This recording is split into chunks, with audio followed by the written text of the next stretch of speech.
ऐसी ही बेहतरीन कहानियाँ सुनने के लिए केपी नॉवल चैनल को लाइक, शेयर और सब्सक्राइब करें। आने वाली कहानियों के बारे में जानने के लिए हमारे टेलीग्राम से जुड़ें। लिंक डिस्क्रिप्शन में है। डिवाइन एम्परर ऑफ डेथ, अध्याय 131, पीठ में छुरा घोंपने वाला। 1 मिनट रुको, तीसरी महिला ने आगे की ओर चलते हुए कहा। उसने बैंगनी रंग का रेशमी लहंगा पहना हुआ था जिस पर काला रंग था। सच में, क्या मुझे वह आनंद मिलेगा जो मैंने अपने जीवन काल में पहले कभी अनुभव नहीं किया? उसकी आंखें धुंधली थीं जब उसने मोहक स्वर और मुद्रा में पूछा। हाँ, मैं वादा करता हूँ, वह आदमी चिल्लाया और जल्दी से उसे गले लगाने के लिए दौड़ा, क्योंकि उसे लगा कि वह इस गली में उसके साथ ऐसा करने वाला है। जैसे ही वह भागा, उसकी गति धीमी हो गई और वह बीच में ही गिर गया। उसका सिर उन महिलाओं के बगल में उड़ गया जिन्होंने उसे अपने मोहक व्यवहार से अप्रत्यक्ष रूप से आमंत्रित किया था।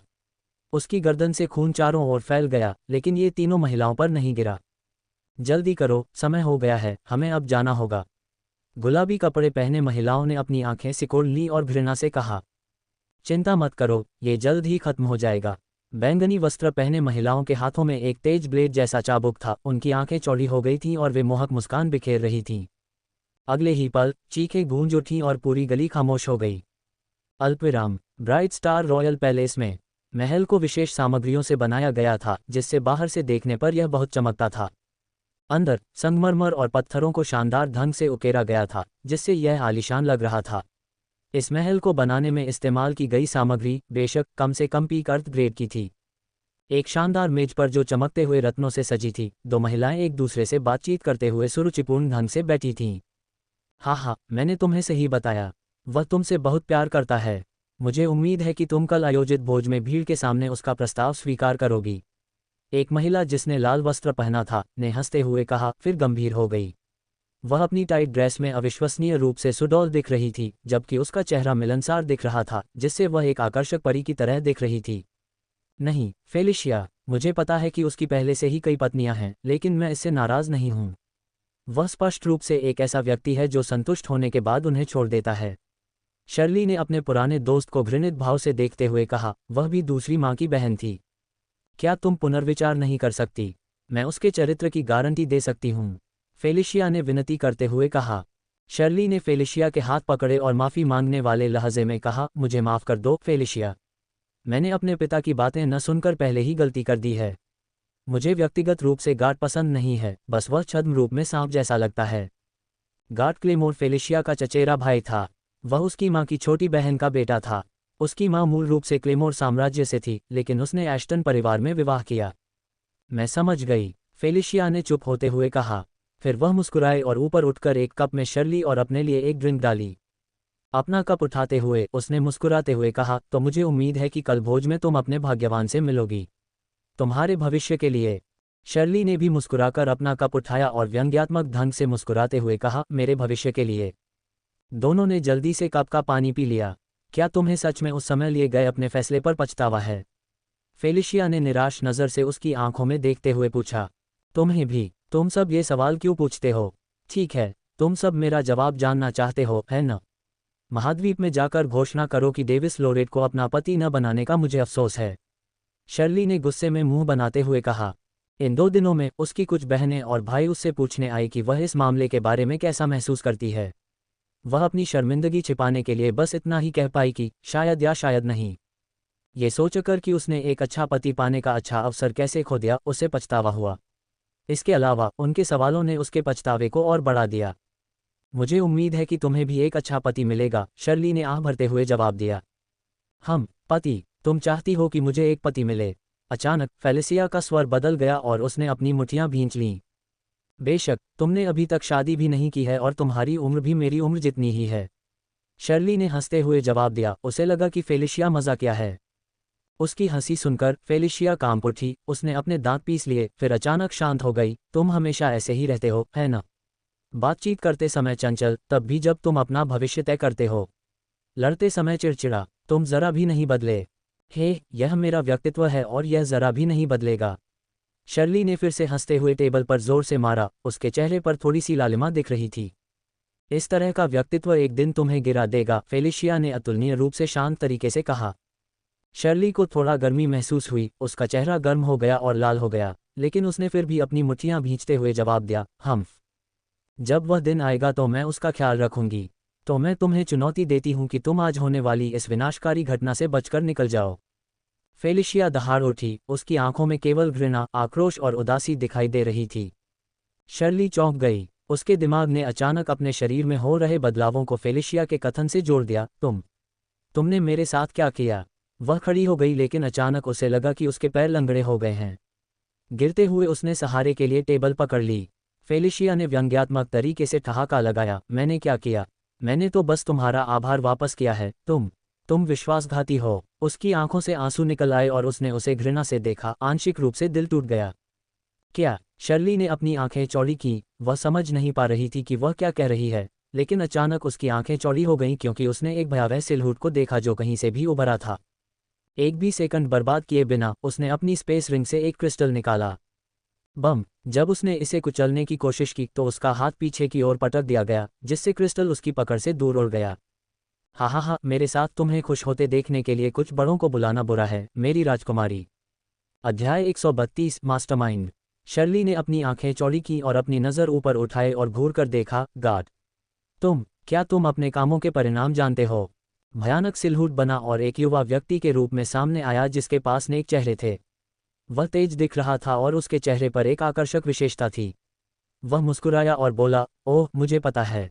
हे, तुम्हारे कुछ बुजुर्गों और तुम्हारे पिता द्वारा थोड़ी पिटाई के अलावा कल भोज में तुम मुझसे वादा करोगे।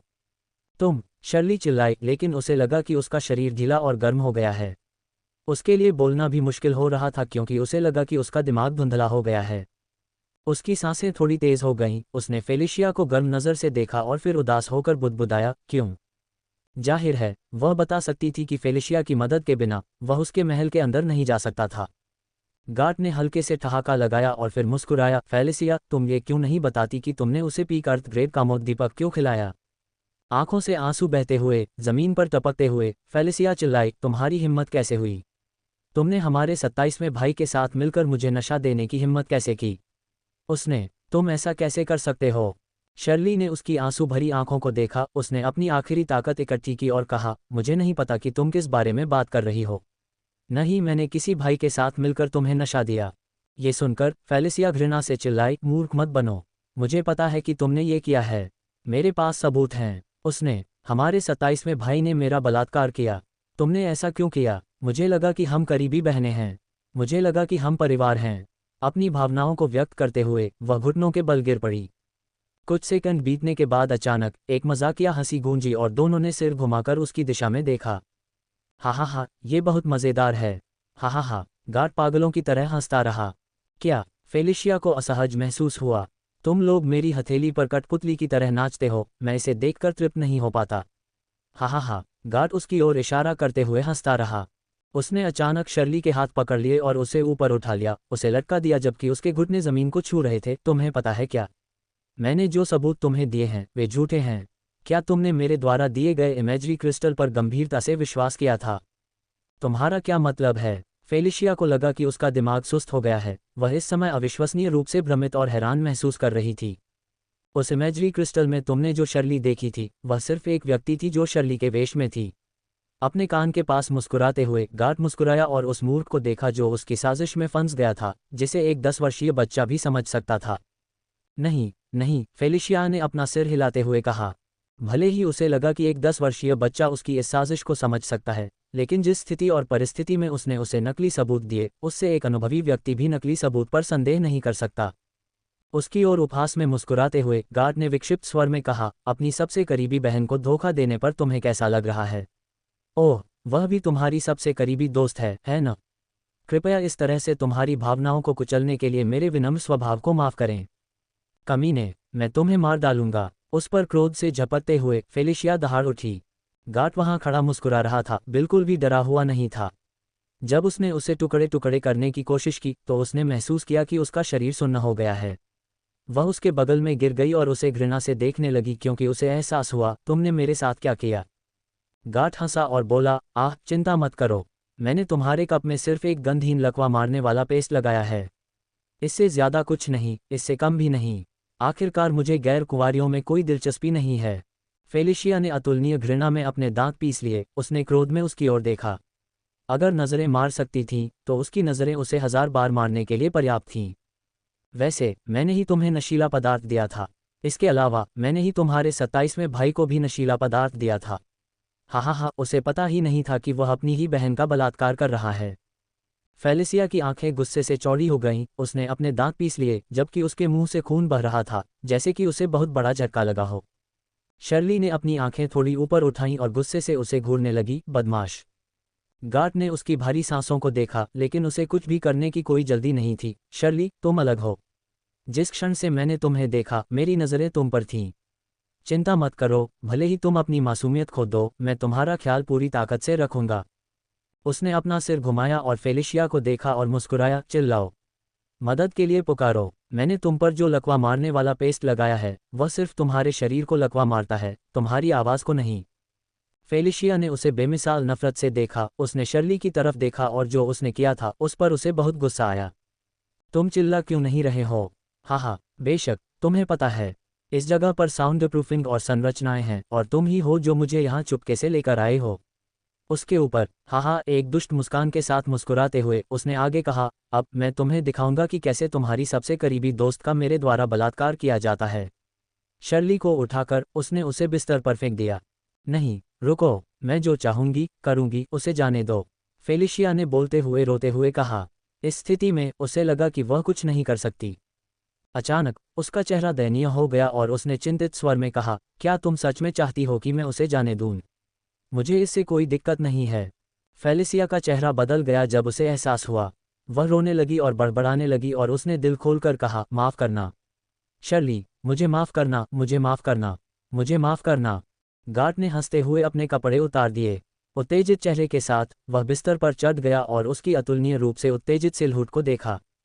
शर्ली ने खुद को छूना शुरू कर दिया, अपने शरीर पर संवेदनशील स्थानों को सहलाना। उसकी सांसें भारी थीं, उसका चेहरा लाल हो गया था और उसकी पीली सफ़ेद त्वचा के साथ वह अविश्वसनीय रूप से आकर्षक और सेक्सी लग रही थी। ये स्पष्ट था कि वह वासना के कारण अपनी चेतना खो चुकी थी। तुम मेरी हो, एक उत्तेजित चेहरे के साथ घोषणा करते हुए वह उस पर झपटने वाला था जब एक उदासीन आवाज़ सुनाई दी, चलो यहीं रुके, क्या हम? कौन? अध्याय 133, एक मूर्ख का अनुरोध। डेविस के सराय से बाहर निकलने के बाद वह सीधे ब्राइट स्टार रॉयल पैलेस की ओर चला गया जो सम्राट के रॉयल पैलेस के पास कहीं स्थित था। डेविस सम्राट के रॉयल पैलेस का स्थान जानता था, इसलिए उसे ब्राइट स्टार रॉयल पैलेस का पता लगाने में कोई कठिनाई नहीं हुई। एक बार जब वह उसके सामने पहुंचा तो उसने देखा कि उसके पास कड़ी सुरक्षा और संरचनाएं थीं। उसने इस पर विचार किया कि क्या उसे चुपके से अंदर जाना चाहिए या खुलेआम अंदर जाना चाहिए। शर्ली ने मुझे गुप्त रूप से एक पत्र भेजा है। इसका मतलब है कि मुझे गुप्त रूप से अंदर आना होगा। रुको, क्या होगा अगर वह कुछ साजिश कर रही है? तो इसका मतलब है कि मुझे खुलेआम जाना होगा। भाड़ में जाओ, भले ही मुझे फंसाया जाए, मेरे पास अभी भी उसका पत्र है। इसके अलावा वे मुझे मार नहीं सकते, भले ही वे कोशिश करें। अगर मैं पकड़ा गया तो डरने की क्या बात है? कुछ भी नहीं। चुपके से अंदर जाने का फैसला करते हुए उसने संरचनाओं और चुपके तकनीक के अपने शौकिया ज्ञान के साथ संरचनाओं को दरकिनार कर दिया। जब तक उसने शर्ली को देखा, वह एक सुंदर व्यक्ति से बात कर रही थी जिसने लाल रंग के तंग कपड़े पहने हुए थे। डेविस ने उसकी ओर देखा और सोचा, शायद मुझे उसके बाहर जाने से पहले कुछ समय तक इंतजार करना चाहिए। आखिरकार शर्ली गुप्त रूप से बात करना चाहती थी। उसका विचार तब रुक गया जब उसने बिस्तर के पास छिपी एक भयावह छवि को देखा। हे भगवान, मुझे पता था, वह कुछ दुर्भावनापूर्ण योजना बना रही थी। उसने मन ही मन कहा और निराश भाव से शर्ली को देखा। चलो चलते हैं। जब उसने अपने दिल में एक उदास भावना के साथ जाने के बारे में सोचा तो उसने अज्ञात महिला को गुस्से से चिल्लाते हुए सुना। घटित हो रहे तमाशे को देखकर उसकी दिलचस्पी बढ़ गई। अचानक उसने देखा कि शर्ली गिर गई और मेज को पकड़ लिया। उनका खेल देखते हुए उसका मुंह आकार में बदल गया। क्या कोई किसी को फंसाने के लिए वास्तव में इस हद तक जा सकता है? मैं जानता था कि वह चंचल है, लेकिन इतनी विकृत नहीं। उसका तर्क गलत नहीं था, क्योंकि उसने अनुमान लगाया कि वह उसे फंसा रही है। जैसे जैसे समय बीतता गया उसे यह अजीब लगने लगा और उसे यह और भी वास्तविक लगने लगा। खास तौर पर जब गार्ड नाम के उस आदमी ने अपनी भयावह साजिश का खुलासा किया तो उसे और भी यकीन हो गया कि जो हो रहा था वह सच था। फिर भी उसे इस दुखद घटना पर थोड़ा संदेह था। जैसे ही गार्ड बिस्तर पर चढ़ा, डेविस की आंखें ठंडी हो गईं क्योंकि वह अब और ये दृश्य नहीं देख सकता था। भाड़ में जाओ, अगर यह वाकई मुझे फंसाने की साजिश थी तो मेरी अंतरात्मा को भी भाड़ में जाओ। डेविस ने फैसला किया और उदासीन स्वर में कहा, चलो यहीं रुक जाते हैं, है न? कौन? गार्ड को ऐसा लग रहा था जैसे उसे किसी भूत ने डरा दिया हो। उसकी आंखें बाएं दाएं घूम रही थीं, लेकिन वह कुछ भी नहीं ढूंढ पाया। धमाका! डेविस ने बिना किसी रोक टोक के उसके चेहरे पर लात मारी। गार्ड को एक पतंग की तरह उड़ा दिया गया जिसकी डोर कट गई थी। उसके मुंह से खून फव्वारे की तरह फूट रहा था और वह उड़ते हुए एक कोने के पास जा गिरा और बदसूरत तरीके से फर्श पर लुढ़क गया। कौन? इस बार ये फेलिशिया थी जिसने सवाल किया। उसका चेहरा अभी भी सतर्क था, भले ही वे अभी अभी उस नज़र से बच गए थे। वह जमीन पर लेटी हुई थी और काले वस्त्र पहने उस व्यक्ति को देख रही थी जो हवा में से प्रकट हुआ था। डेविस ने अपना हुड हटाया और उसकी ओर देखा। Crown Prince Davis. काले वस्त्र पहने व्यक्ति का चेहरा देखकर फेलिशिया अतुलनीय खुशी में चिल्लाए, प्रिंस डेविस, महामहिम, मैं आपसे विनती करती हूँ कि। इससे पहले कि वह अपनी दलील पूरी कर पाती, डेविस उसके सामने खड़ा हो गया और उसके मुंह में एक गोली ठूंस दी। गल्प! अचानक फेलिशिया को लगा कि वह रसातल में गिर गई है। उसे लगा कि उसे भी कामोद्दीपक खिला दिया गया है, लेकिन जैसे ही कुछ सेकंड बीते, उसने महसूस किया कि उसकी ताकत तेजी से वापस आ रही है। वह खड़ी हुई और कृतज्ञता से उसकी ओर देखा, लेकिन उसे शर्म भी आई क्योंकि उसने उसे गलत समझा था। उसी समय जब उसने शर्ली की ओर देखा तो उसके दिल में बहुत बड़ा अपराध बोध छा गया जो वासना में डूबी हुई थी। वह बेहोश हो गया, शायद उसकी गर्दन टूट गई हो। फिर, अपना ख्याल रखना, मैं चला जाऊंगा, डेविस ने कहा और जैसे ही वह जाने के लिए मुड़ा, उसका लबादा एक नाजुक हाथ से पकड़ लिया गया। क्या? डेविस ने पीछे मुड़कर देखा और पूछा। वह इनमें से कुछ भी नहीं चाहता था, खासकर इसलिए क्योंकि उसने एवलिन को वापस सराय में छोड़ दिया था। कृपया। फेलिशिया ने मुंह नीचे किया, उसका हाथ कांप रहा था क्योंकि उसने उसके लबादे को पकड़ रखा था। उद्धरण चिन्ह डॉट डॉट डॉट उद्धरण चिन्ह। वह अनुमान लगा सकता था कि वह क्या कहने जा रही थी, लेकिन उसके पास अपने अनुमान लगाने के लिए पर्याप्त था। कृपया, उसके साथ सो जाओ। उसकी आवाज़ इतनी नम्र थी कि उससे केवल एक हल्की चीख ही सुनाई दे रही थी। उद्धरण चिन्ह डॉट डॉट डॉट उद्धरण चिन्ह। डेविस अपने चेहरे पर एक अचंभित भाव के साथ चुप रहा। इस बार उसकी अटकलें बिल्कुल सही थीं। कुछ सेकंड बीतने के बाद फेलिशिया ने हिम्मत जुटाई और चिल्लाया, कृपया उसके साथ संभोग करो। वहां सन्नाटा छा गया, ऐसा लगा जैसे माहौल जम गया हो। तुम मुझसे एक ऐसी महिला को चोदने के लिए कह रहे हो जिससे एक बार वादा किया गया था कि तुम उसके साथ संभोग करोगे? मैं? डेविस ने ठंडे स्वर में पूछा। उसने उदासीन आंखों से उसकी ओर देखा और जारी रखा, तुम अपनी दोस्त को धोखा देती हो, अपनी गलतियों को समझती हो, फिर किसी और को उसके साथ सोने के लिए कहती हो। उसके शब्द सुनते ही फेलिशिया का दिल कांप उठा। उसकी आंखें चमक उठीं और उसका चेहरा अतुलनीय रूप से उदास हो गया। वह उसके लबादे के सिरे को पकड़ते हुए गिर पड़ी। वाह! अपना सिर जमीन पर पटकते हुए वह पागल हो गई और उसके माथे से खून बहने लगा। वह अचानक रुक गई और जमीन की ओर देखते हुए पागलों की तरह मुस्कुराई, लेकिन सच्चाई कुछ और ही थी। मेरी बहन ने मुझे धोखा नहीं दिया, बल्कि मैं ही वह मूर्ख था जिसने उसे धोखा दिया। अध्याय 134। भयावह यान कामोद्दीपक। फेलिशिया ने उलझन में अपना चेहरा ऊपर उठाया, इससे पहले कि वह फिर से अपना सिर फर्श पर पटकती। उसकी दयनीय आकृति को देखते हुए डेविस ने जल्दी से उसे अपना सिर पटकने से रोका। उफ! उसने गुस्से में उसके चेहरे पर थप्पड़ मारा और चिल्लाया जैसे उसकी माँ चिल्लाती थी, अगर तुम अपनी बहन की मदद करना चाहती हो तो खुद को संभालो, या फिर जितना चाहो निराशा में डूबो। और जैसा उसने सोचा था, ये जादू की तरह काम कर गया। फेलिशिया ने अपनी आंखों के सामने एक हैरान चेहरे के साथ उसे देखा जो मन थी, स्पष्टता से चमक रही थी। तुमने उसे जो कामोद्दीपक खिलाया उसका नाम क्या है? डेविस ने उसकी आंखों को देखते हुए पूछा। भयावह यान कामोद्दीपक, फेलिशिया ने चुप होते हुए कहा।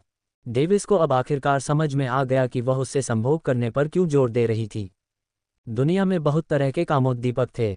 जैसा कि इसके नाम से ही पता चलता है, ये वास्तव में एक भयावह कामोद्दीपक था, जिसके कारण अगर महिला किसी पुरुष के साथ संभोग नहीं करती तो पीड़ित की मृत्यु हो जाती थी। आमतौर पर, अगर कामोद्दीपक का इस्तेमाल किया भी जाता है, तो पीड़ित अपनी वासना को शांत करने के लिए हस्तमैथुन कर सकता है। इसलिए उसने उसके साथ कुछ भी किए बिना जाने में संकोच नहीं किया। लेकिन कुछ प्रकार के कामोद्दीपक के साथ ऐसा नहीं था, और यह भयावह यान कामोद्दीपक उनमें से एक था। तुमने क्या किया है? बहुत दुर्भावनापूर्ण। उसने दया से उसे देखते हुए आह भरी। फेलिशिया कोने में बेहोश पड़े उस शरीर को देखने के लिए मुड़ी। यह उस सांप का विचार था। न केवल उसने मुझे फंसाया, बल्कि उसने मुझे नफरत खिलाकर उस जहर का इस्तेमाल करने के लिए मजबूर भी किया। फिर उसने डेविस की ओर देखा और विनती की, कृपया, मैं समझती हूँ कि मैंने उसकी जिंदगी बर्बाद कर दी है, लेकिन अगर ये तुम्हारे साथ है, तो मुझे यकीन है कि वह कम से कम इसके साथ जिएगी। आखिरकार, उसे तुम्हारे साथ शादी तोड़ने का पछतावा था। डेविस के चेहरे पर हैरानी के भाव थे। उसे ऐसी बात का पछतावा था? मुझे यकीन नहीं होता। मेरे साथ मजाक मत करो। तुम उसे बचाने के लिए ये सब कह रहे हो। तुम किसी और की तलाश क्यों नहीं करते? कोई ऐसा जिसे वह पसंद करती हो। उसने उसे अपनी राय दी। भले ही उसे शर्ली का चरित्र पसंद था, लेकिन यह इस हद तक नहीं था कि वह उसे अपनी औरत बनाना चाहता था। इसके अलावा वह एवलिन से प्यार करने लगा था और ऐसा कुछ भी नहीं करना चाहता था जो उसके साथ विश्वासघात के रूप में प्रकट हो। नहीं, कृपया उसकी मदद करो। मैं नहीं चाहता कि वह मर जाए। मुझे यकीन है कि अगर मैं किसी दूसरे आदमी को खोजने भी निकल गया तो वह अपनी होश में आने के बाद निश्चित रूप से अपनी जान ले लेगी। फेलिशिया उसे मनाने की पूरी कोशिश करती रही और देखने से ऐसा लग रहा था कि वह काफ़ी हताश लग रही थी। तुम मेरे लिए यह मुश्किल बना रहे हो। मैंने उसे एक बार पहले ही बचा लिया था और अब तुम मुझसे उसे अपना पहला समय देने के लिए कह रहे हो। तुम्हें लग सकता है कि उसके साथ सोने से मुझे फ़ायदा मिला, लेकिन मेरे लिए यह मेरी एवलिन के साथ एक घिनौना विश्वासघात के अलावा और कुछ नहीं है। फिर उसका लहजा अतुलनीय रूप से गंभीर हो गया और उसने घोषणा की, मैं विश्वासघात नहीं करना चाहता, न ही मैं विश्वासघात चाहता हूँ।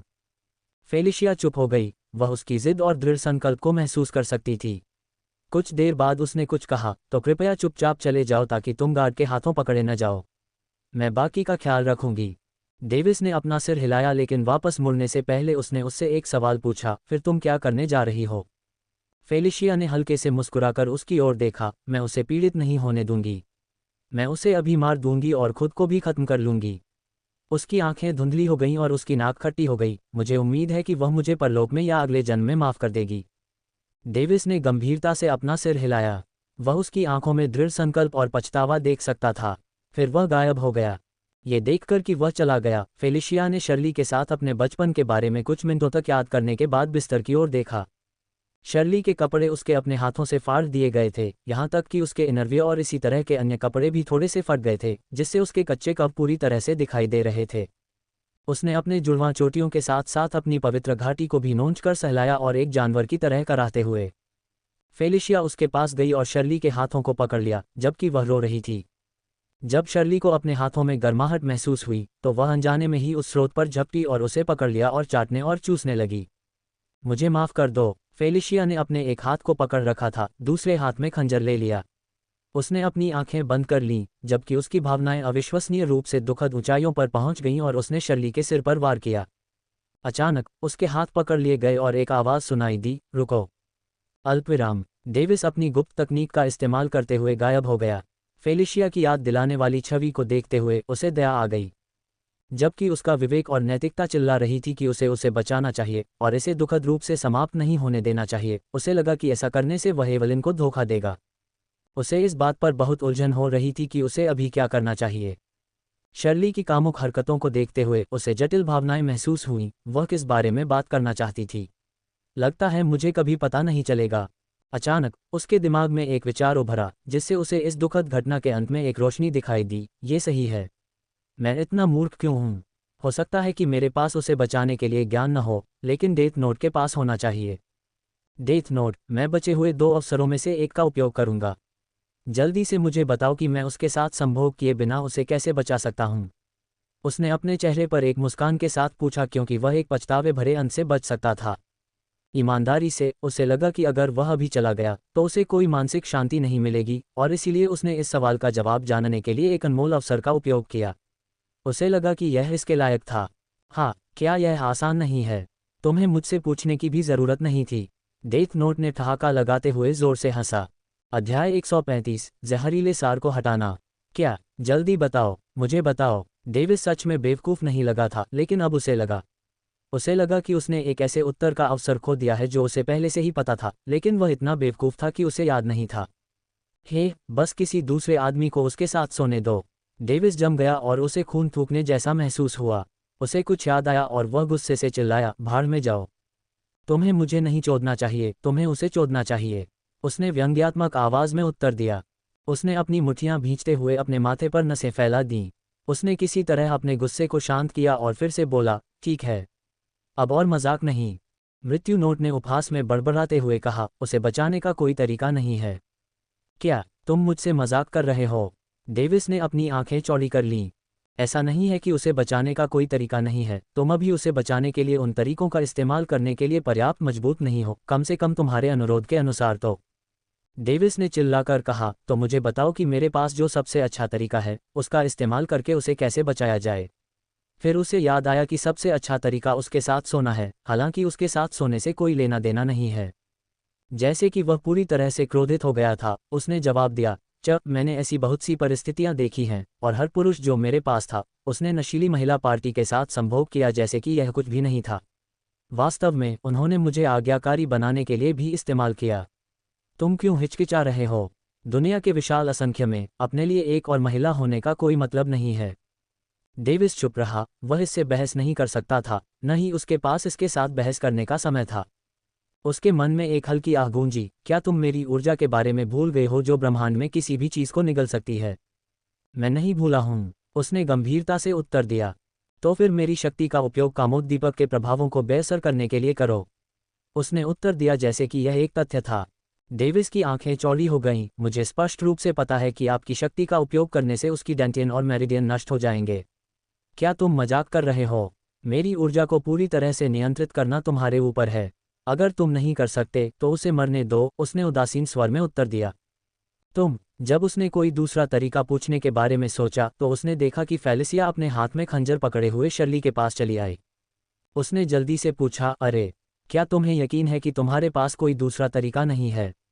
एक तरीका है, लेकिन उसके लिए तुम्हें उसके साथ सोने की जरूरत नहीं है। लेकिन डेविस ने अपना सिर हिलाया। वह फेलिसिया के पास गया और जब वह खंजर से वार करने वाली थी तो उसने उसके हाथ पकड़ लिए। रुको, मैंने अभी एक ऐसा तरीका सोचा है जिससे मैं उसके साथ संभोग किए बिना उसे बचा सकूं।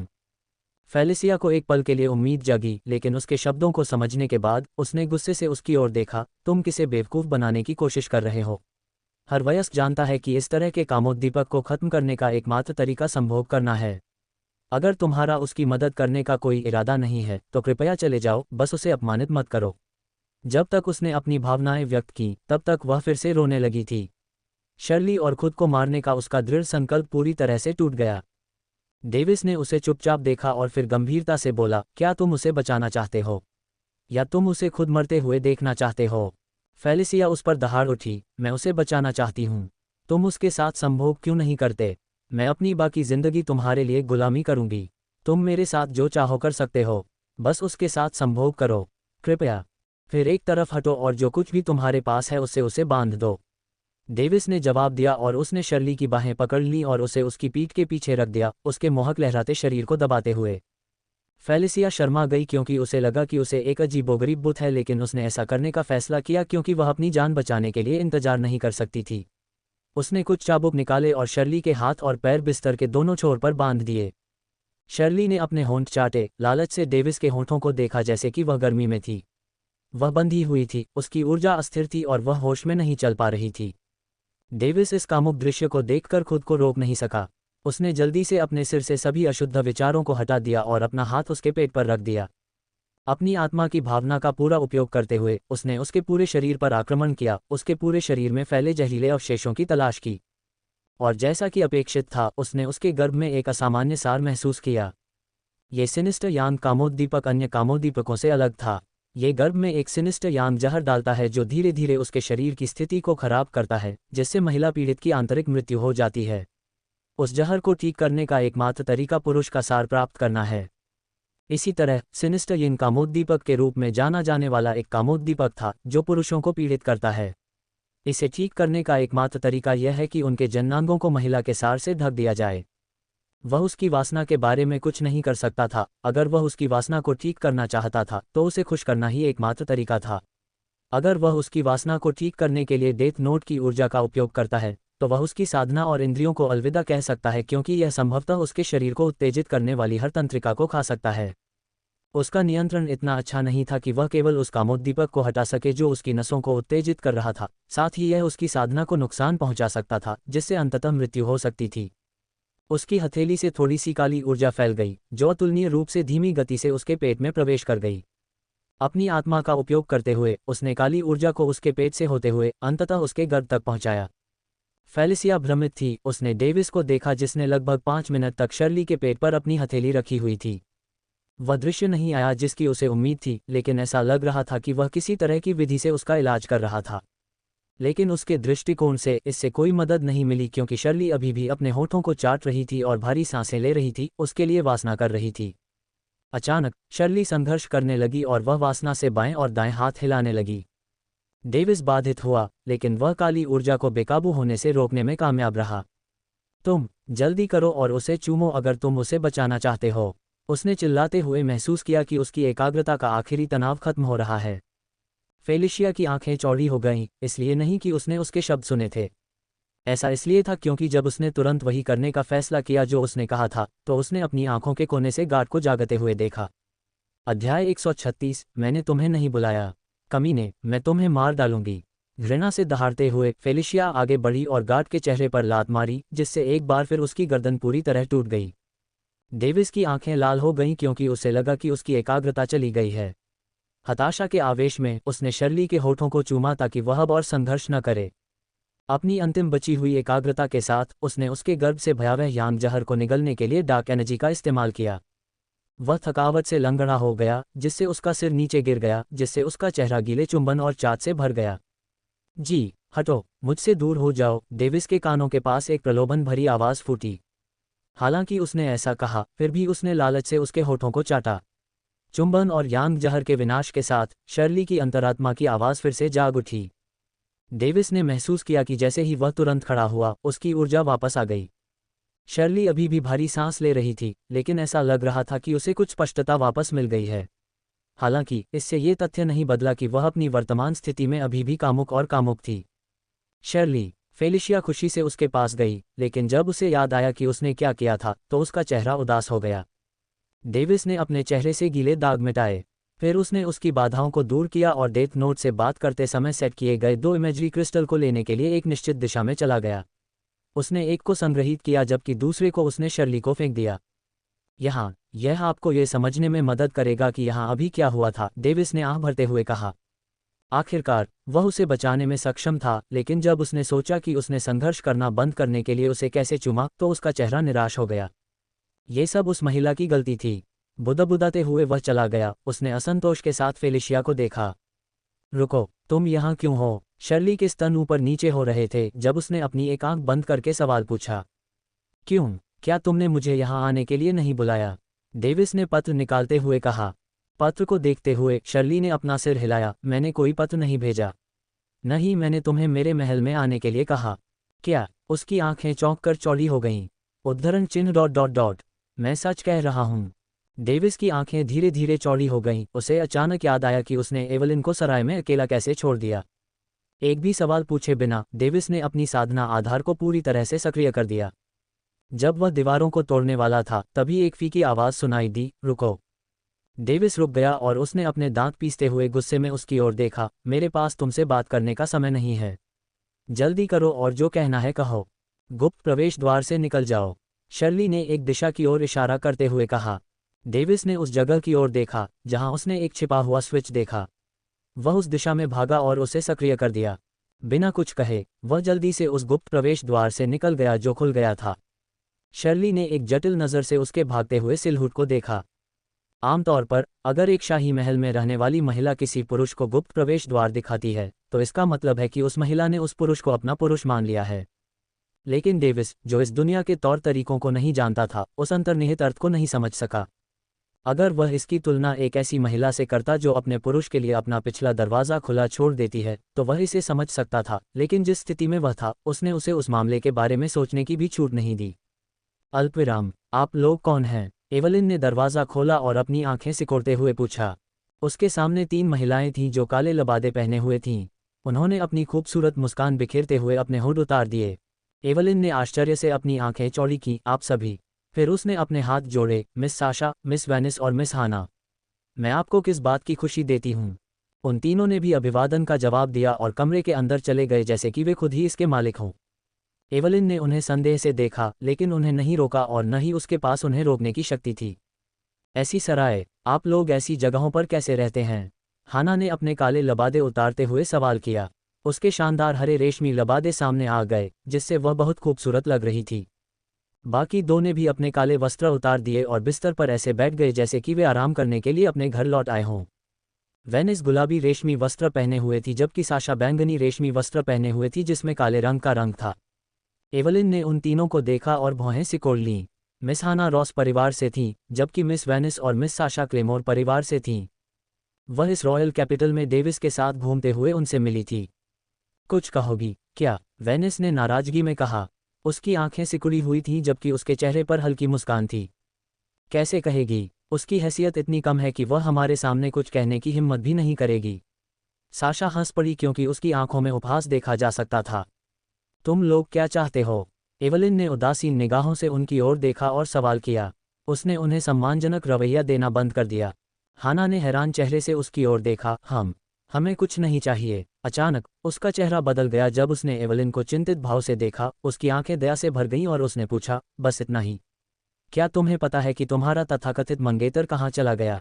एवलिन ने अपनी आंखें चौड़ी की, लेकिन एक पल बाद उसका भाव सामान्य हो गया जब उसने जवाब दिया, तुम्हारा क्या मतलब है? हाना ने बाकी दो को देखा और अपना सिर हिलाया। बेचारी महिला। एवलिन, मुझे तुम्हारे लिए बहुत दुख है। वेनिस ने उसे सांत्वना भरी नज़र से देखते हुए जवाब दिया। साशा ने चुटकी लेते हुए कहा, हम उसके कार्यों से तुम्हारे साथ हुए अन्याय को देखने के बाद चुप नहीं रह सके, भले ही तुम निम्न जन्म की हो। एवलिन का चेहरा चिंता से भर गया। उनके शब्द सुनने के बाद वह मौत की तरह पीली पड़ गई। उसने क्या किया? अध्याय 137, तुम मरने के लायक हो। हाना ने जब वे शब्द सुने जो वह सुनना चाहती थी, तो वह हल्के से मुस्कुराए। उसका चेहरा गुस्से में बदल गया। तुम्हारी जैसी प्यारी महिला पाकर भी उसने धोखा देने की हिम्मत कैसे की? वह बेवफा है। यह विश्वासघात है। वेनिस ने अपनी भौहें ऊपर उठाईं। हाँ, तुम्हारा राजकुमार किसी कारण से राजकुमारी शर्ली से मिलने के लिए सराय छोड़कर चला गया। साशा ने वेनिस पर चिल्लाते हुए कहा, तुम्हारा क्या मतलब है किसी कारण से? वे निश्चित रूप से अभी ऐसा कर रहे हैं। उसकी हिम्मत कैसे हुई? हाना ने घृणा भरे चेहरे के साथ उत्तर दिया, मुझे विश्वास नहीं होता कि उसने अपनी महिला को छोड़कर दूसरी महिला के साथ संबंध बनाए। इसमें कोई मदद नहीं की जा सकती। आखिरकार पुरुष कामुक प्राणी होते हैं। आप एक बच्चे को भी कम नहीं आंक सकते, खासकर एक बढ़ते हुए बच्चे को। वेनिस ने सिर हिलाते हुए आह भरी। इसके अलावा जब दूसरा पक्ष किसी साम्राज्य की राजकुमारी हो तो क्या कम दर्जे की मंगेतर भी कुछ कर सकती है? अपने हाथों को फैलाकर साशा ने पूछा और एक पल के लिए थोड़ा मुस्कुराए। मानो उसकी बात को अनदेखा करते हुए हाना ने कहा, एवलिन, जब राजकुमार वापस आएगा तो तुम्हें अपनी शिकायतें उससे कहनी चाहिए और उसे समझाना चाहिए कि उसे सिर्फ तुमसे प्यार करना चाहिए। एवलिन की ओर देखते हुए वेनिस मुस्कुराए, ठीक है, अगर तुम ऐसा करने में सक्षम हो तो तुम राजकुमार को अपनी हथेली पर नचा सकती हो। उसका मतलब है कि तुम उसे सिर्फ तुमसे प्यार करवा सकती हो। हाना ने अपने चेहरे पर उत्साहित भाव के साथ कहा। अचानक एवलिन की अभिव्यक्ति सामान्य हो गई, जैसे कि किसी ने उसकी चेतना को रीसेट कर दिया हो। एक पल बाद उसने उन पर एक मजाकिया नज़र से मुस्कुराया और एक पल में हाना के चेहरे पर एक पत्र फेंक दिया। हाना को बिल्कुल भी उम्मीद नहीं थी कि वह कुछ फेंकेगी। पत्र उसके चेहरे पर लगा, जिससे ऐसा लगा कि उसने थप्पड़ मारा है। इसे पढ़ो, एवलिन ने कहा और वह हंसी, लेकिन अंदर से वह बिल्कुल निराश थी। हाना ने गुस्से से उसकी ओर देखा, फिर पत्र को पढ़ने के लिए खोला। एवलिन, मुझे खेद है, मैं ब्राइट स्टार रॉयल पैलेस जा रहा हूं क्योंकि मुझे राजकुमारी शर्ली का पत्र मिला है जिसमें कहा गया है कि उसे मुझसे एक महत्वपूर्ण मामले पर बात करनी है। निश्चिंत रहें, मुझे यकीन नहीं है कि यह पत्र भेजने वाला व्यक्ति राजकुमारी शर्ली है या नहीं। मैं बस ये सुनिश्चित करने जा रहा हूं। पत्र पढ़ते ही हाना की आंखें चौड़ी हो गईं, जबकि उसे एहसास हुआ वह पूरे समय हमारे साथ खेल रही थी। मूल रूप से उनकी उकसाने वाली हरकतें यहीं खत्म हो जानी चाहिए थीं, ताकि उन्हें जाने के लिए कुछ समय मिल सके, लेकिन डेविस द्वारा एवलिन को पत्र छोड़ने की अप्रत्याशित कार्रवाई ने उनकी साजिश को बर्बाद कर दिया। ईमानदारी से, मुझे विश्वास नहीं था कि तुम्हारे जैसी चालाक और धूर्त महिलाएं भी होती हैं। अगर तुम मेरे मंगेतर को चाहती थीं तो तुम्हें उसके सामने जाकर खुलकर कबूल कर लेना चाहिए था। ऐसा करने के बजाय तुमने साजिश रची और मुझे उस पर शक करवाकर हमारे रिश्ते को बर्बाद करने की कोशिश की। तुम सब लोग गंदगी से भी बदतर हो। एवलिन ने ठंडे स्वर में डांटा और उन्हें नीचा देखा। एवलिन को याद आया कि कैसे उसने डेविस की मां से स्वीकृति प्राप्त की थी और कैसे उसकी मां ने उसे उसके लिए एक उपयुक्त दुल्हन बनने के लिए कहा था। इसलिए एवलिन ने इस दुनिया में किसी से न डरने का फैसला किया और उस लक्ष्य को प्राप्त करने के लिए एक कदम आगे बढ़ाया। जैसी कि उम्मीद थी, वे तीनों अपने चेहरे पर गुस्से और बदसूरत भाव दिखाते हुए खड़ी हो गईं। शर्म से अपने दांत पीसते हुए हाना ने ठंडे स्वर में धमकी दी, लड़की, तुम्हें अपना मुंह संभालना चाहिए। अभी उजागर और अपमानित होने के कारण उसे अपने दिल की गहराइयों से शर्म महसूस हुई। अगर मेरे मंगेतर ने मेरे लिए कोई पत्र नहीं छोड़ा होता तो मैं सच में तुम्हारी बातों पर यकीन कर लेती। बकवास, एवलिन ने बेरहमी से जवाब दिया, उन्हें कोई सम्मान नहीं दिया। आमतौर पर वह अपने नौकरों को भी नहीं डांटती, लेकिन अब उसका गुस्सा उसकी सीमा से ऊपर पहुंच गया था, जिससे वह इन लोगों को कोस रही थी। अचानक हाना हंस पड़ी, हा हा हा, इससे कोई फर्क नहीं पड़ता कि उसने तुम्हारे लिए कोई पत्र छोड़ा है या नहीं। इससे ये तथ्य नहीं बदलता कि उसने तुम्हें उस राजकुमारी के लिए छोड़ दिया। आखिरकार तुम एक निम्न दर्जे के व्यक्ति हो, चाहे कोई कुछ भी सोचे। एवलिन थोड़ा कांपी, फिर उसने ठंडी मुस्कान दी, तुम जो कह रही हो वह सच हो सकता है, लेकिन मैं तुम तीनों जैसे बदमाशों से बेहतर हूँ। हाना, मैंने तुमसे कहा था कि हमें बस उसी योजना के साथ आगे बढ़ना चाहिए था।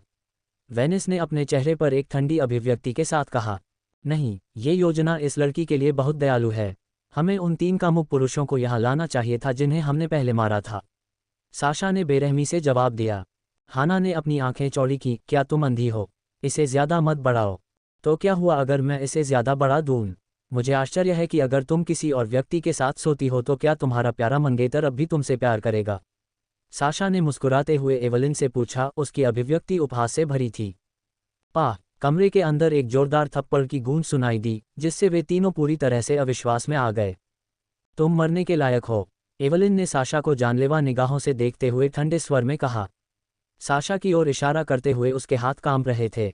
इस तरह की जानलेवा भावना, ये कुछ ऐसा था जो उसने पहले कभी महसूस नहीं किया था, लेकिन साशा ने जो शब्द कहे, उससे उसे इतनी बुरी तरह से मारने का मन हुआ। छोड़ो, उसने दरवाजे की ओर इशारा किया और आज्ञाकारी लहजे में कहा। हाना को लगा कि स्थिति बहुत ज्यादा बढ़ गई है। हार मानकर वह बदसूरत चेहरे के साथ चलने लगी। उसने नहीं सोचा था कि उसे एक निम्न दर्जे की महिला से इस तरह के अपमान का सामना करना पड़ेगा। वेनिस ने उसके जाते हुए सिलहूट को देखा और हारे हुए चेहरे के साथ उसका पीछा भी किया। वे दोनों एक दूसरे को देखते थे और जानते थे कि वे एवलिन को ज्यादा नाराज नहीं कर सकते। अगर वे ऐसा करते तो वे जानते थे कि वे निस्संदेह मर जाएंगे। इसलिए वे इस अपमान को हार में ही निगल सकते थे। साशा के चेहरे पर गुस्से का भाव था। वह कांप उठी जब उसने अपने बाएं गाल को छुआ, जहां लाल हथेली का निशान देखा जा सकता था। अपने दांत पीसते हुए वह पूरी तरह से अपमानित होकर एवलिन के पास से गुजरी और नीचे फर्श पर देखती रही। अचानक उसने अपना हाथ उठाया और एवलिन की दिशा में उसे लहराया। फुफकार, पूरे कमरे में एक हवा को चीरने वाली आवाज गूंजी, फिर अचानक ताली की आवाज के साथ वह बंद हो गई। एवलिन ने अपने शरीर से एक भूरे रंग की चमक निकाली, जबकि उसके हाथ में एक चाबुक का नुकीला सिरा था, जिसका इस्तेमाल साशा ने अभी अभी किया था। खून की एक बूंद जमीन पर टपकी, जिससे माहौल अविश्वसनीय रूप से तनावपूर्ण हो गया। अध्याय 138, एवलिन। हम्फ, साशा ने ठंडे स्वर में बड़बड़ाया और अचानक अपना हाथ हिलाया, जिससे चाबुक बेतहाशा लहराने लगा। एवलिन ने चाबुक छोड़ दिया और थोड़ा पीछे हटी। उसने अपने हाथ को देखा, लेकिन उसकी हथेली पर हल्का घाव हो गया था। पवन ऊर्जा, उसने चुपचाप अपने आप से कहा जब उसने साशा को देखा। बस, हाना ने भयभीत चेहरे के साथ साशा पर चिल्लाया। वह जानती थी कि यह मामला उनके हाथ से निकल चुका है और अगर वे अब नहीं रुके तो मौत निश्चित है। मर जाओ, साशा जो नफरत और तुरंत बदला लेने के विचार से ग्रस्त थी, ने अपने हथियार को भयंकर गति से मारा। एवलिन ने तुरंत झुककर देखा, जबकि चाबुक उसके सिर के पास से गुजरा, उसके बालों का एक छोटा सा हिस्सा काट दिया। चाबुक कुछ मीटर तक फैल गया, जिससे कमरे की दीवारें नष्ट हो गईं। रुको, हाना ने जल्दी से फिर से चिल्लाया। उसकी आंखें चौड़ी हो गईं जबकि उसका चेहरा कांप उठा क्योंकि उसने वेनिस को देखा, केवल उसे एवलिन के पीछे चुपके से आते देखा। एवलिन ने अपने प्रतिद्वंद्वी को देखा और उस खतरे से अनजान थी जो चुपचाप उसके पीछे आ रहा था। उस चीख को सुनकर उसने तुरंत पीछे देखा और बाईं ओर चकमा दिया। एवलिन को अपने दाहिने हाथ में तेज दर्द महसूस हुआ, खून फर्श पर फैल गया जबकि उसकी काली आस्तीन लाल हो गई थी। उसका चेहरा दर्द से सिकुड़ गया। उसने अपना दाहिना हाथ पकड़ लिया जबकि उसकी आंखें बाईं और दाईं ओर घूम रही थीं, उन दोनों को देख रही थीं। हम बर्बाद हो गए हैं, हाना ने अपने चेहरे पर एक खाली नज़र के साथ बड़बड़ाया और अपने घुटनों पर गिर गई। जब उनकी योजना विफल हो गई तो उससे पता था कि अगर वे उजागर होने के तुरंत बाद चले गए होते तो ये ठीक होता, लेकिन अब भले ही उन्होंने एवलिन को सफलतापूर्वक मार दिया हो, वह जानती थी कि उनका भाग्य तय हो चुका था। साशा चौंक गई जब वह अपने होश में वापस आए। यह महसूस करते हुए कि सब कुछ नियंत्रण से बाहर हो गया है, उसने वेनिस की ओर देखा और अपने दांत पीसते हुए कहा, उसे जल्दी से मार डालो। वेनिस ने कुछ नहीं कहा और अपने हाथों में खंजर लेकर अविश्वसनीय गति से उसे मारने के लिए दौड़ी। साशा ने एवलिन पर अपना चाबुक घुमाया, जबकि उसके चारों ओर हरे रंग की ऊर्जा कुंडलित हो रही थी। जब एवलिन ने देखा कि दोनों उसे मारने के इरादे से उस पर हमला कर रहे हैं, तो उसने अपनी शारीरिक आभा को इकट्ठा किया और फर्श पर मुक्का मारा। जब वह गिर गई तो फर्श धंस गया। उसी समय उसने भागने का रास्ता सोचने की पूरी कोशिश की। वह जानती थी कि अगर वह उन दोनों से एक साथ भिड़ गई तो वह मर जाएगी।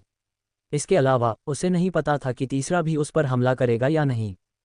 उसका दिमाग तेजी से काम कर रहा था और उसके पैर दीवारों की ओर भागे जबकि वे दोनों छेद से कूद गए। उसने किसी पर भरोसा नहीं किया, न ही उसने ये चिल्लाने में अपना समय बर्बाद किया कि उसे हत्यारों द्वारा शिकार किया जा रहा है। उसे भागने मत दो, साशा चिल्लाए और उसने उसे मारने के लिए हर संभव कोशिश की। गेल स्लाइस। उसने अपनी पूरी ताकत से एवलिन पर चाबुक और वार किया। वेनिस लगातार एवलिन के पास पहुंची और उस समय को निशाना बनाया जब वह साशा द्वारा चाबुक मारे जाने के बाद चकमा दे रही थी। उसके समयबद्ध हमलों ने हर बार एवलिन के शरीर पर घाव कर दिया। धमाका। उनके क्रूर हमलों से बचने की बेताब कोशिश करते हुए एवलिन कमरे की दीवारों को तोड़ते हुए बाहर कूद गई और आखिरकार सड़क के किनारे जा गिरी। भारी सांस लेते हुए उसने पीछे देखा कि वे अपने चेहरे को मास्क से ढक रहे थे और अपने काले लबादे पहन रहे थे। जैसे जैसे कुछ सेकंड बीतते गए एवलिन के रेशमी काले लबादे खून से लाल हो गए। खून जमीन पर तेजी से टपक रहा था जिससे उसे ठंड लग रही थी। उसके शरीर के लगभग हर हिस्से पर वार किया गया था, यहाँ तक कि उसके चेहरे पर भी 2 कट थे। उसके लिए एक ही समय में दोनों के हमलों को रोकना अविश्वसनीय रूप से कठिन था और वह वेनिस के वार से केवल थोड़ा बच पाई जिससे उसे घातक चोट लग गई। दर्शकों ने ये तमाशा देखा। कुछ भाग गए जबकि कुछ ने दिलचस्पी से देखा, हालांकि कोई भी मदद करने नहीं आया। साशा और वेनिस ने एक दूसरे को देखा और गंभीर तरीके से सिर हिलाया। एवलिन ने अपनी आंखें सिकोड़ लीं और महसूस किया कि वे उसे खत्म करने के लिए दृढ़ थे। उसकी रीढ़ में एक ठंडक दौड़ गई और उसने तुरंत अपने दांत भींच लिए। वह खड़ी हुई और सम्राट के महल की ओर भागी। अगर उसकी शारीरिक साधना तीसरे चरण में न होती तो वह उनके क्रूर हमलों से पहले ही मर चुकी होती। उसने अपने मुंह में एक गोली डाली और भागते समय अपनी आंखें पीछे की ओर घुमाई। उनसे बचने के लिए उसे पूरी ताकत लगानी पड़ी और इससे भी बढ़कर वह उनसे फिर से घायल होने का जोखिम नहीं उठा सकती थी। टाइफून भंवर। साशा ने अपने चाबुक को तेजी से घुमाते हुए पीक अर्थ ग्रेड तकनीक का इस्तेमाल किया। उसके चाबुक से हवा का एक हरा रंग का भंवर निकला जो धीरे धीरे एवलिन के दयनीय सिलहुट तक पहुंच गया।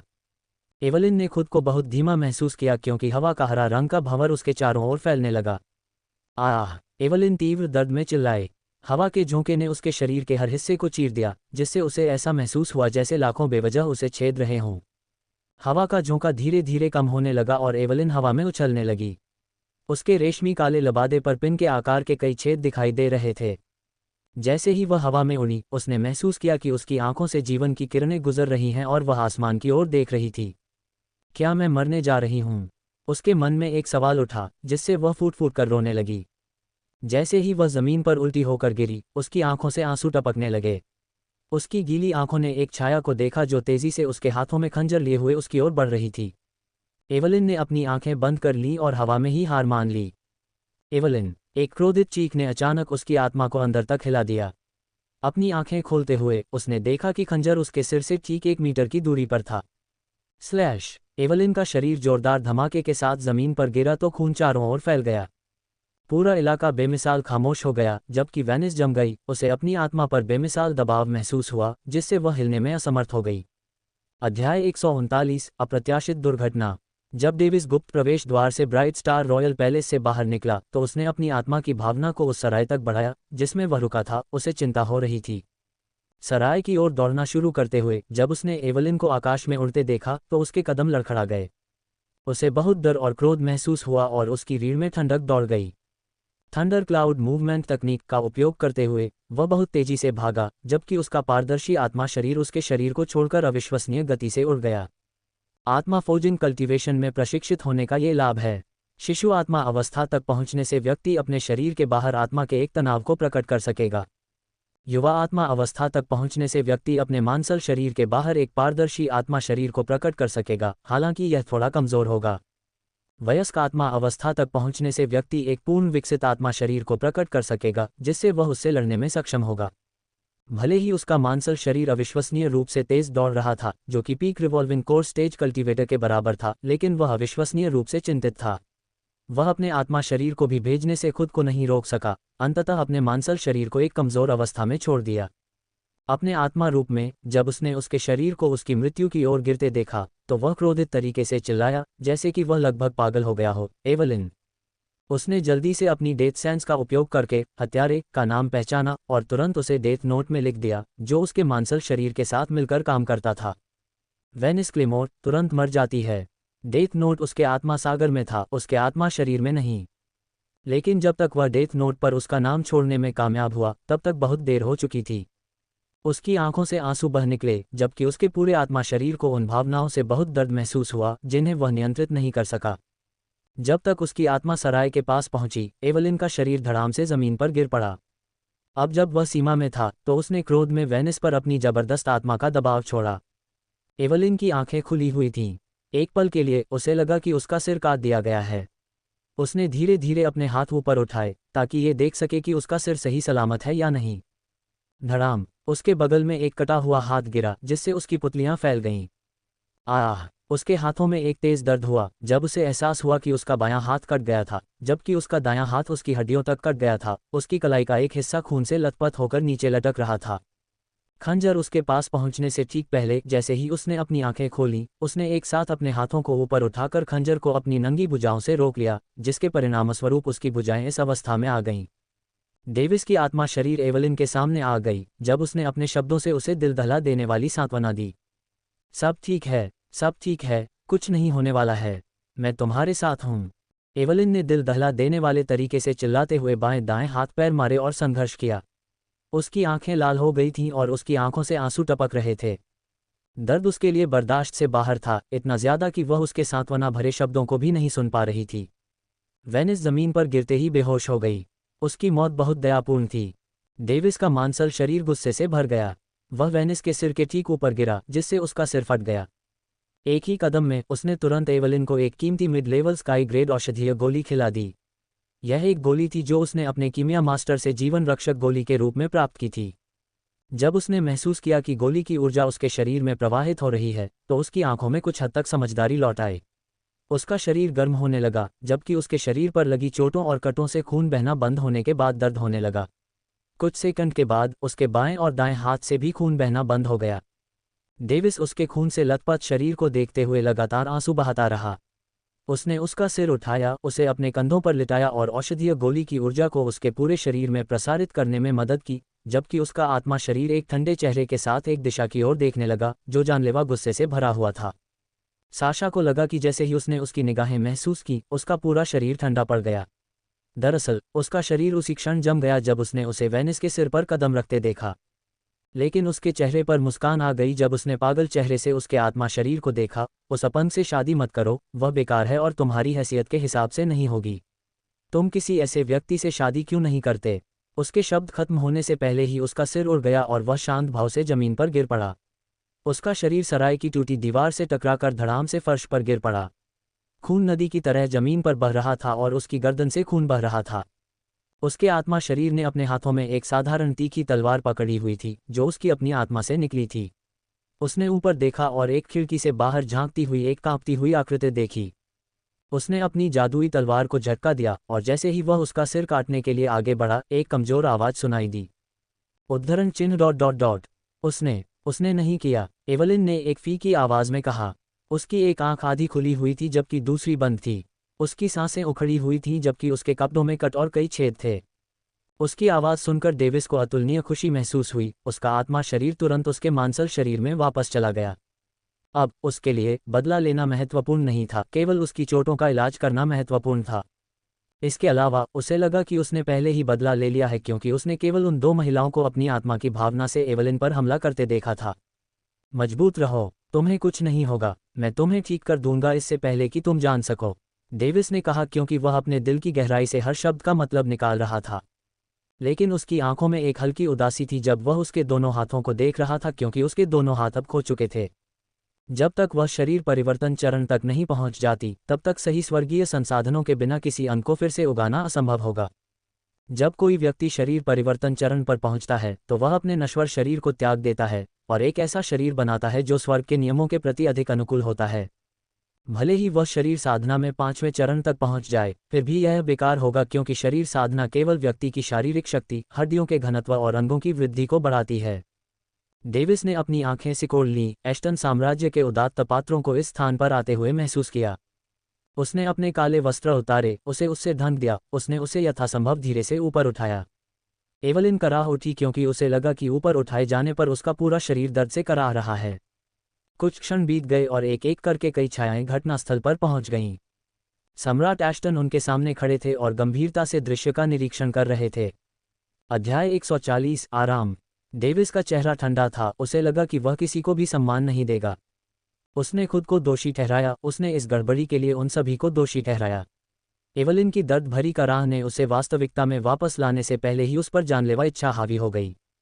साम्राज्य के मेहमानों के रूप में उसे लगा कि उन्हें पर्याप्त सुरक्षा प्रदान की जानी चाहिए थी, लेकिन यह उसकी गलती थी कि उसने इसके लिए कुछ भी नहीं मांगा।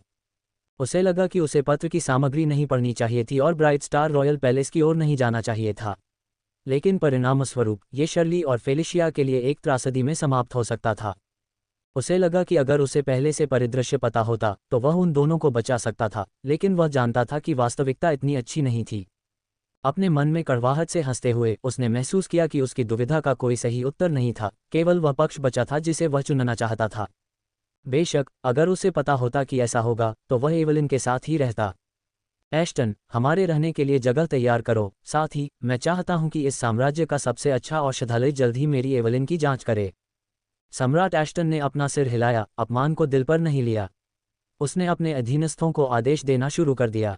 फिर सम्राट एश्टन रॉयल पैलेस की ओर चल पड़े, जबकि डेविस उनके पीछे पीछे चल रहा था, जबकि वह एवलिन को धीरे से ले जा रहा था। उसकी गर्मी महसूस करते हुए वह थकावट के कारण बेहोश हो गई, लेकिन उसे लगा कि उसका मन दर्द से जाग रहा है, जबकि वह अपनी नींद से अंदर बाहर कराह रही थी। अल्पविराम। सम्राट एश्टन उन्हें एक अनाम रॉयल पैलेस में ले गए, जिसे एश्टन साम्राज्य के किसी भी राजकुमार या राजकुमारी ने नहीं लिया था। वास्तव में यह एक नया बना हुआ रॉयल पैलेस था जो डेविस के लिए था, लेकिन चून की विवाह रद्द हो गया था, इसलिए यह अब उसका नहीं था। सम्राट एश्टन ने उन्हें कुछ भी नहीं समझाया और उन्हें फिलहाल रॉयल पैलेस दे दिया। डेविस ने ठंडे स्वर में सिर हिलाया और बिना उसकी ओर देखे ही रॉयल पैलेस में प्रवेश कर गया। दरवाजा बंद करके उसने जल्दी से छिपने की व्यवस्था की। उसने उसे बिस्तर पर लिटाया और उसके खून से सने कपड़े उतार दिए। उसके शरीर पर घाव साफ दिखने लगे थे। घाव भर गए थे और उसके बाएं हाथ का कटा हुआ हिस्सा भी ठीक हो गया था। उसका दाहिना हाथ, जो अभी भी भयानक दिख रहा था, खून से लथपथ लग रहा था। हड्डी अभी भी दिखाई दे रही थी, लेकिन ये बहुत धीरे धीरे ठीक हो रही थी। मांस अभी भी अलग अवस्था में था और जब तक हड्डी ठीक नहीं हो जाती तब तक ये ठीक नहीं होगा। उसने उसके कटे हुए हाथ को अपने हाथ में पकड़ रखा था, जबकि उसका मन उन अनमोल पलों में खो गया था जब उसने उसके साथ हाथ मिलाया था और अपनी उंगलियों को आपस में जोड़ा था। उसकी आंखों में आंसू आने लगे, लेकिन उसने रोने से बचने की पूरी कोशिश की। उसने उसके हाथ को बिस्तर पर उसके बगल में रखा और उसके शरीर पर कोई औषधीय लेप लगाया। फिर उसने उसके घावों पर धीरे धीरे पट्टी बांधी। फिर अंतिम परिणाम यह हुआ कि उसका पूरा शरीर पट्टियों से ढंक गया, जिससे वह आधी मम्मी जैसी लग रही थी। पट्टी बांधने के अपने कौशल से बिल्कुल भी संतुष्ट न होकर उसने उसे फिर से अपने काले लबादे से ढंक दिया। उसने अपनी जीभ चटकाई और आने वाले मेहमान की ओर देखा। अंदर आओ, डेविस ने दूसरे पक्ष के अनुमति मांगने से पहले ही ठंडे स्वर में चिल्लाया। छिपने का स्थान खुला और एक व्यक्ति अंदर आया। सम्राट एश्टन ने दरवाज़ा खोला और अंदर चले गए। मेरे अधीनस्थों ने जांच की है कि क्या हुआ था। डेविस ने अपनी आंखें सिकोड़ते हुए कहा, उन्हें क्या पता चला? सम्राट एश्टन ने उसकी ओर देखा। हमने रॉस परिवार से हाना रॉस को पकड़ लिया है, जबकि तुमने जिन 2 लोगों को मारा है वे क्लेमोर परिवार से हैं। डेविस ने उनकी पृष्ठभूमि पर एक आंख भी नहीं झपकाई, क्योंकि वह पहले से ही यह जानता था। उसे लगा कि कुछ दुष्ट महिलाओं को पालने के लिए उनके दोनों परिवारों का नरसंहार कर देना चाहिए। लेकिन वह जो जानना चाहता था वह था, कारण क्या था? उन्होंने ऐसा क्यों किया? सम्राट एश्टन ने अपनी दृष्टि नीची कर ली और फिर से उसकी ओर देखा। हाना रॉस के बयान से ऐसा लग रहा था कि वे आपके साथ एवलिन के रिश्ते को बर्बाद करने की साजिश कर रहे थे, लेकिन चीजें उम्मीद के मुताबिक नहीं हुईं, जिससे उनमें से अन्य 2 ने ईर्ष्या और शर्मिंदगी के कारण उस पर हमला कर दिया। तुम्हारा मतलब है कि जो एक क्रूर शरारत थी वह इस तरह की त्रासदी में बदल गई? डेविस ने ठंडी हंसी के साथ पूछा। चाहे आप इस पर विश्वास करें या न करें, ये सच है, कम से कम जो जानकारी हमने एकत्र की है उसके अनुसार। सम्राट एश्टन ने फिर आह भरी। कभी कभी किसी व्यक्ति की भावनाएं भटक जाती हैं और अपरिवर्तनीय परिणामों को जन्म देती हैं। डेविस चुप हो गया, लेकिन उसके चेहरे पर अभी भी एक ठंडा भाव था। मैं हाना नाम की महिला से निपट लूंगा, उसे बंद करके रखूंगा। सम्राट एश्टन ने सिर हिलाया और जब वह कुछ पूछना चाहता था तो उसे एवलिन की धीमी चीख ने बाधित कर दिया। यह डेविस तुरंत उसके पास भागा और पीछे मुड़ा। जब सम्राट एश्टन ने ये देखा तो वह जाने से पहले एक पल के लिए झिझका। स्वाभाविक रूप से वह डेविस से पूछना चाहता था कि कल रात जब वह अपनी बेटी से मिलने गया था तो क्या हुआ था, लेकिन पूछने का मौका खो दिया। डेविस अवचेतन रूप से उसके हाथों को पकड़कर उसे सांत्वना देना चाहता था, लेकिन एक बार फिर उसकी कमजोर आकृति को देखकर उसे खुद पर और भी ज्यादा नफरत महसूस हुई। एवलिन ने उसकी तरफ देखा और कमजोरी से मुस्कुराए। उसके चेहरे पर 2 निशान थे, एक उसके होठों के पास और एक उसके माथे पर। डेविस ने अपने होठों को काटा और कहा, तुम ठीक हो। कुछ दिनों में सारे निशान गायब हो जाएंगे, बस। फिर उसने उसके हाथों को देखा और कहा, तुम्हारा दाहिना हाथ 1 महीने में धीरे धीरे ठीक हो जाएगा, जबकि तुम्हारा बायां हाथ। उसकी आंखों में आंसू देखकर एवलिन ने अपना सिर हिलाया और फिर से कमजोरी से उसकी तरफ मुस्कुराए। मेरे साथ रहो, एवलिन ने कमजोरी से कहा, उसके चेहरे पर एक तड़प भरी अभिव्यक्ति थी। डेविस हैरान रह गया, उसने अपने चेहरे पर एक जबरदस्ती की मुस्कान के साथ सिर हिलाया। उसने अपनी जानलेवा भावनाओं को वापस लिया और उसे धीरे से देखा। उसे कुछ और महसूस नहीं हुआ, बस कुछ समय के लिए उसके साथ रहना है। एवलिन उसके गर्म चेहरे को देखती रही और धीरे धीरे सो गई। उसकी शांति से सो रही आकृति को देखकर वह शांत हो गया। इस समय तक उसे अभी भी यह समझ में नहीं आया था कि उसकी उपस्थिति ही एवलिन के लिए सबसे बड़ी सांत्वना थी।